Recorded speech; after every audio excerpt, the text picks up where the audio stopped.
Thank you.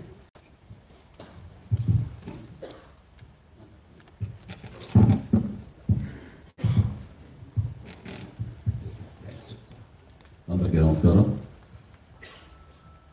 చాలా సంవత్సరాలు బట్టి ఈ పైరసీ అనే మహమ్మారికి ఆ బారిన పడ్డాలని ఎలా తప్పించుకోవాలి, ఎలా బయటపడాలి అని చాలా వర్రీ అవుతుండేవాళ్ళం. ఇది ఫిల్మ్ ఇండస్ట్రీ మీద డైరెక్ట్గా ఇండైరెక్ట్గా లక్షలాది మంది ఆధారపడి ఉన్నారు. ఇది ఏ ఒక స్టార్స్తో, పెద్ద డైరెక్టర్లతో, పెద్ద నిర్మాణంతో కాదు. ఒక లైట్ బాయ్ దగ్గర నుంచి, చిన్న మేకప్ మ్యాన్ దగ్గర నుంచి, థియేటర్స్ దగ్గర గేట్ కీపర్ దగ్గర నుంచి ప్రతి ఒక్కరు ఇంట్రెస్ట్ మీద ఆధారపడి ఉన్నారు. ఇంతమంది కష్టాన్ని ఒకడు అప్పనంగా వచ్చి దోచుకుంటుంటే, దౌర్జన్యంగా వాడు ఎదురు సవాళ్ళు ఇస్తుంటే ఇది తట్టులేని పరిస్థితి. సో ఇలాంటి వాటికి మార్గం ఏమిటి, ఎలా బయటపడాలి అనే దాని మీద తర్జన భర్జన పడుతున్నప్పుడు ఈ సమయంలో గత కమిషనర్ సివి ఆనంద్ గారు ఆధ్వర్యంలోనూ, అప్పుడు ఏఎస్పీ కవిత గారు, శ్రీనివాస్ గారు, అలాగే ఆయన విడిపోయిన తర్వాత దాని తర్వాత మళ్ళీ ఇది ఇలాగే ఉంటుందా, ఇలాగే ఉండిపడిపోతుందా, ఇలాగే తెరమరుగైపోతున్న సమయంలో సినిమా ఇండస్ట్రీ గురించి, సినిమా కష్ట నష్టాల నుంచి బాగా తెలిసినటువంటి, అన్ని రకాలుగా కాజు పడపోసినటువంటి, ఎంతో కన్సర్న్ ఉన్నటువంటి వ్యక్తి మన సిపి సజ్జనార్ గారు. ఆయన చూపించిన చొరవకి, ఆయన ప్రెసిడెంట్ ట్రయల్స్కి, మిగతా ఆఫీసర్స్ అందరూ సహకరించిన దానికి ఈ రోజున ఎవరైతే ఛాలెంజ్, ఏ పైరేట్ అయితే కనుక ఛాలెంజ్ విసిరేయడం దమ్ముంటే చూసుకోవడానికి, అతన్ని ఈ రోజున పట్టుకోవడానికి వారు సహకరించారు.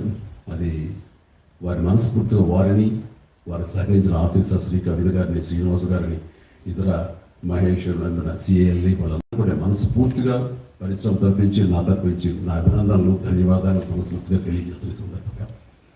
అండ్ ఆ తర్వాత ఇది ఇలాగే ఆగిపోకుండా కొనసాగే విధంగా పరిశ్రమ ఒక్కటిగా ఉంటూ, సినిమా తీసావు, రిలీజ్ అయిపోయింది, దానికి మన బాధ లేదు అనుకోకుండా ప్రతి ఒక్కరు కూడా ఇది మన పరిశ్రమ, ఇక్కడ ఎంతో లబ్ధి పొందాము, దీనివల్ల మనం అభివృద్ధిలోకి వచ్చాము, దీన్ని కాపాడవలసిన బాధ్యత మన అందరికీ ఉందని ఒక సంఘటితంగా ఒక్కటై పోలీసు వారిని ఆశ్రయించి వాళ్ళ సహకారం తీసుకుంటూ, వాళ్ళకి మనం కాంప్లిమెంట్ చేస్తూ, ఇలా ఒకరొకరు సమన్వయపరుచుకుంటే కనుక ఖచ్చితంగా ఇది ఏదో రోజుకి ఇది రూట్ మాపడానికి మన ప్రయత్నం మనం చేయొచ్చు. అండ్ ఇది ఈ రోజున గ్రేట్ అచీవ్మెంట్, ఈ ఐబొమ్మ నిర్వాహకుని పట్టుకోవడం. అలాగే last time Madras Tamil blasters అని అతన్ని పట్టుకోవడం. అలాగే లాస్ట్ టైం మనకి సివి ఆనంద్ గారు చెప్పిన దాని ప్రకారం ఒక 22 ఏళ్ల కుర్రవాడు, ఇంటర్మీడియట్ చదివిన కుర్రవాడు, బీహార్ నుంచి వాడు దాదాపుగా ఎన్నో వందల సినిమాలు వాడు పైరసీ చేసి ఎంతో పెద్ద నష్టం కలిగేశాడు.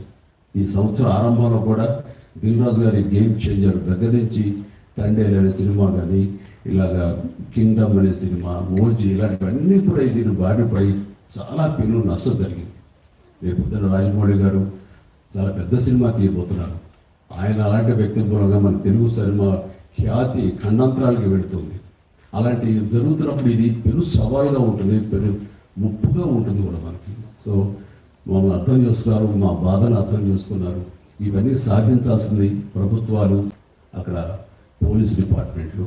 సో వాళ్ళు చేసి చక్కగా చేసి ఎంతో సమర్థవంతంగా సహకరించి ఇది రాబట్టేందుకు మనస్ఫూర్తిగా మరొకసారి ధన్యవాదాలు తెలియజేసుకున్నాను. జై హింద్.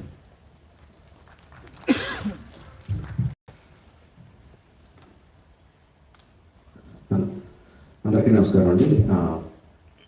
మొట్టమొదటిగా